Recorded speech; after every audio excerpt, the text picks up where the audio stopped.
दुष्काळग्रस्त तालुके घोषित करून दुष्काळग्रस्तांना सवलतीच्या घोषणा सरकारने केल्या।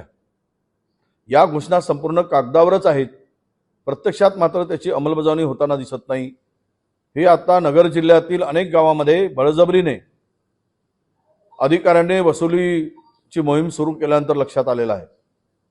मग तो रोय असो, शिक्षण उपकर असो, महसूल कर असो, जमिनीचा कर असो, वीज बिल, ही सर्व वसुली आता जोरात या सर्व अधिकाऱ्यांनी सुरू केली आहे।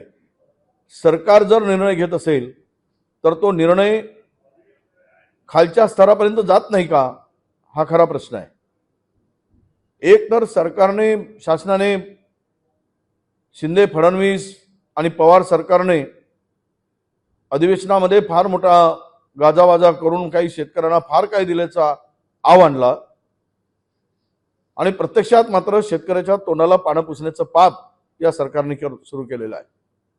कुठल्याही दुष्काळग्रस्त तालुक्यामध्ये दिलासा तर नाहीच, कुठली मदत तर नाहीच, परंतु बळजबरीने मात्र टॅक्स वसुली, वीज बिल वसुली जोमात आणि जोरात सुरू केली आहे।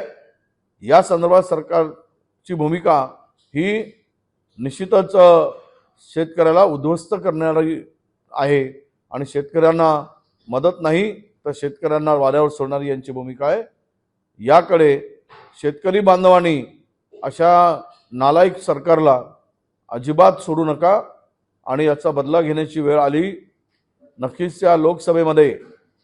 यासाठी आपण सिद्ध राहा।